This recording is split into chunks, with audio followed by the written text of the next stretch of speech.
Hello and welcome to your astrological vibrations for Tuesday, April 29th, 2025 by Gaia Blooming.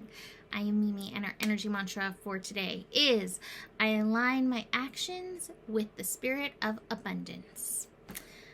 Let me just tell you, it happened again, except in a different way. I just recorded a 14-minute scope, which is a little longer than I want it to be fair. And there was no sound. It was just silence. And I had set my sound thing before up because it had turned it down on me. And somehow in there, it decided to just turn it all the way down. So there is no sound. I am in my Uranus opposition. And I feel like this is how the universe is poking me. So we'll see why. I always hate when that happens because I feel like what comes through the first time is the best. But here we go again. Let's see what I can do. So today we have Venus in its last day in Pisces. The journey of Venus in Pisces began on January 2nd of 2025. And then it moved into Aries and began a retrograde and came back at the end of March. And here it is in its last day. So the 29th degree of Pisces is so karmic. It's connects to all time, place, and space.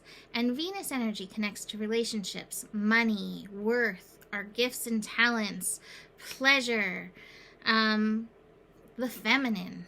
And so we may have interesting energies bubbling up to the surface today as it hangs out at 29 degrees, as Venus hangs out at 29 degrees and finishes up this cycle. And it's multiple cycles that it's finishing. Like it's finishing, well, it's nearing the finish line of this retrograde cycle. It's finishing up Venus in Pisces, but it's also finishing up Venus's whole cycle through the zodiac. As, you know, Aries is where we begin again, where we begin anew. Like I said, 29 degrees can echo through many lifetimes. And I will say that I do have the past lives card today. So you may have some really weird things coming up. Things that are ready to be done and completed and finished. And it's your job to bless them and let them go. Right? Just like I had to let that 14-minute scope go. Bless it. I guess it was for me, and only me. Let it go. Besides this today, we have the moon moving through Gemini. And moon in Gemini is always an interesting thing because Gemini represents our mental, but the moon is our emotions. So it really ties these energies together deeply. I think they're always tied together, but this really deepens the tie. And so remember that today, if you're having thoughts that are really affecting how you're feeling, and or you're having feelings that are really affecting your thoughts, and see if this is aligned for you or not. Now, this is a really interesting time. There's definitely a lot of rumblings going on out there. And being that we just had this Mars-Pluto opposition, and we're going to have the moon connecting into Mars and Pluto today, and as it moves through these energies, be aware of how you're letting the rumblings affect you. Be aware that you get to decide the perspective that you get to have in your life, on life, etc. You don't have to take in the fear waves. And going back to our energy mantra, to align with abundance, you get to decide what abundance is for you. And I want you to know that abundance is the truth of this planet. And anything that is not abundance is due to greed and manipulation, but we can always take our power back. And part of that is connecting into the spirit of abundance. Prosperity, I would say, is a separate thing. Abundance, prosperity, and make your peace with those energies. And that's a good thing we can do with moon in Gemini. So moon in Gemini begins its process technically late Monday night, early Tuesday morning, depending where you're living. Before this scope comes out, or it will not shift before this scope comes out. But if you're watching on Tuesday, chances are it will have shifted. Its first connection is with Neptune in Aries. And this is really interesting. Neptune in Aries, anything Aries can be really impulsive.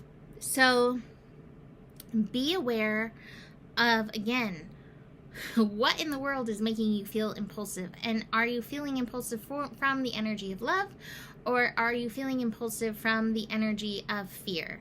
And as much as you can, move the way love makes you move, because things will always go much better when you move from the way love makes you move. And love will move you away from danger. Just saying, because you're like, well, what if I don't see the fear and then I get trapped in something? No, love will move you.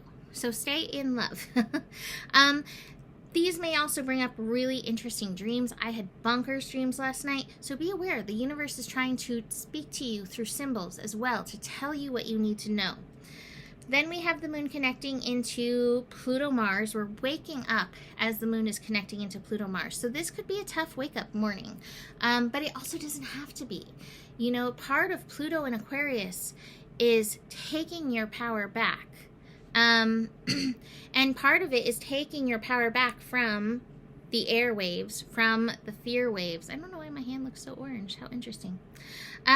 So be aware of that energy happening, and you get to decide what you're going to do with any information that's out there and any of the fear that's out there, and see where you can empower yourself, empower your community.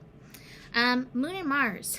So Moon and Gemini, anything Gemini really hypes the Leo energy.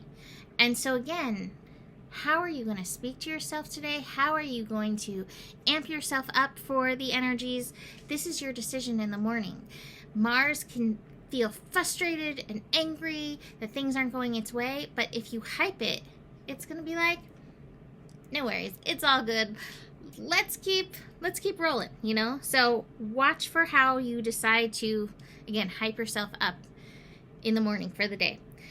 The last connection we have is the moon in Gemini connecting to Mercury, also in Aries. Mercury recently out of its shadow, despite all of these shenanigans that keep happening for me. But again, we have a lot of emphasis on communication and what we're hearing and all of that. So be very aware. There's a lot of rumblings, but you have a lot of power. Remember that. And I would say, going back to that moon in Gemini Neptune connection, there's also a lot of illusion floating around. And a lot of emotions that can come from illusions that are around. Remember, you can always use your illusion, and you don't have to believe everything you hear, read, and even if you believe it, recognize that you do have influence and you do have power. So, going back to that Moon Mercury energy, one of the cards that I pulled is energetic clearing. So, Gemini energy really can hone our personal antennas and have them picking up things. And Gemini, whether it's conscious of it or unconscious, it goes in and like feeds your overall information. So this card, energetic clearing, may be helpful. I think this popped up like last week or something, but I think this is an important one to remember. Like, we can always clear ourselves.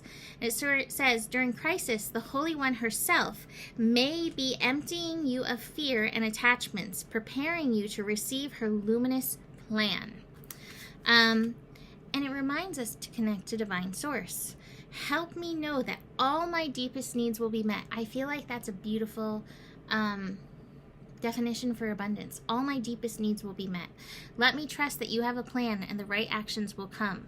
You are my source for all. This is probably something that each and every single one of us should utilize, right? I'm going to show you these cards before we show the last card. Celebrate little things. This keeps coming up. Keep yourself up by celebrating little things. Find the things that light you up in little ways, little sparks of joy, and in bigger ways, bigger sparks of joy. But celebrate those things and let them help hype you up. The other thing is be clear about what you want. And I think that's very helpful while we are in Taurus, which can be such a powerful time for creating. Card-wise, top of the cards today is the slowing down card. And I think this is also very Taurus. Slow down, feet in the dirt, get grounded, pay attention to what's going on. We have the intensity card right there with it, and the intensity card is in reverse. So this could be like some of last week's intensity, this can be incoming intensity, and it just can be a reminder like, now's not the time to rush, now's not the time to move out of fear. Slow down, connect in, okay? Now that being said, we do have these three cards, the past lives card that I showed you, the suppression card, and the traveling card. And these cards together specifically are like, put down what you're carrying. So this could be part of Venus at that 29th degree, moving through some old stuff. This can be some of these emotions coming up or some of the fear waves that are coming up that you're feeling. Regardless, it's knowing, do I want to carry this with me on this journey? And a lot of times it's like, no. So learning to put it down. And chances are with this past lives card, the reflection is deep. The roots are deep with this. And so it's a big celebration to be able to release what's coming up to be released. I did this in a lot less than 14 minutes. Hooray for that. Sorry for whatever I missed, universe. Just trying to move it through. You can book a reading with me if you would like to explore your own chart, your own feelings, your own experiences, whatever you may need help and support for. Email me, mimiclark@gmail.com. And the better it gets, the better it gets. There's more than enough love in the world for you. You have the power, and may your guiding light be strong. And know you can trust your process. Namaste.